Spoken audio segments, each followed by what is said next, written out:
जनी कहतड़ी का कहतड़ी कि सबसे नीक बाटे सैया किसानी वो सबसे नीक बाटे सैया किसानी आ खुशी बाटे रहुआ घरवे में बहानी कि मुँह मारो कमैला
कहली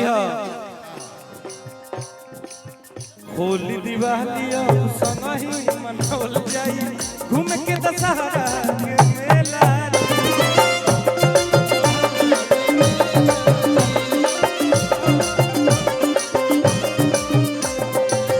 खेती बाड़ी के जिम्मेवारी बभारी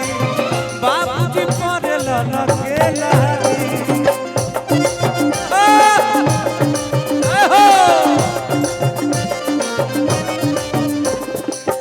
होली दिवाली अब संग ही मनावल जाई घूम के दशहरा के मेला खेती बाड़ी के जिम्मेवारी बभारी बाबूजी पड़ेला लकेला सैया कलू जी बतिया के मानी हम तो आंसू के भरोसे रहना मुँह मारो कमैला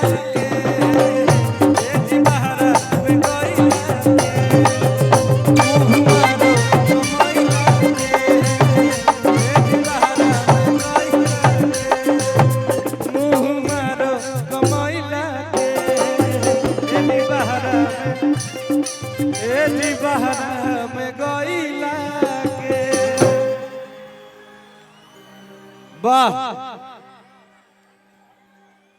हमार भाई अरविंद अकेला कल्लू जी एक बार जोरदार ताली बाजे के चाहिए भाई लोग। हाँ वाह बीरू हैंडसम मेरा भाई हैंडसम रितेश सर सबसे ज्यादा क्यूट तो ये निकल रहा है रितेश सर सबसे ज्यादा क्यूट ये निकल रहा है आप हैंडसम हैं और सब ये एकदम क्यूटे पे क्यूट निकलते जा रहा है। आज जितने भी हम बहुत सारे मंच पे ये बच्चा मिला आर्यन और बहुत बड़े बड़े नेताजी लोग थे बड़े बड़े गायक लोग एक्टर लोग सबके मुंह से एक हमने बात सुना कि ये लड़का भोजपुरी का भविष्य है। एक बार जोरदार ताली बजना चाहिए इसके लिए। हाँ आप क्या कह रहे थे भैया बताइए। सर चाहते हैं कि प्रांत प्रचारक महोदय आरएसएस गोरखपुर से आए हुए हैं हम चाहते हैं कि सर को मंच पे बुला के सम्मान जो सर को निकलना है बुला लेता बिल्कुल बिल्कुल बिल्कुल हाथों से थोड़ा सा एक मोमेंटो यादगार हो जाएगा प्लीज सर प्लीज हम चाहते हैं और एसके शर्मा सर और सिर्फ जिन लोग का नाम ले रहा है वही मंच तक आएंगे विनय साई भैया और अखिलेश राय अंकल विनय साई भैया बस 5 लोग को मंच में एंट्री कराइए आशीष भैया उसके बाद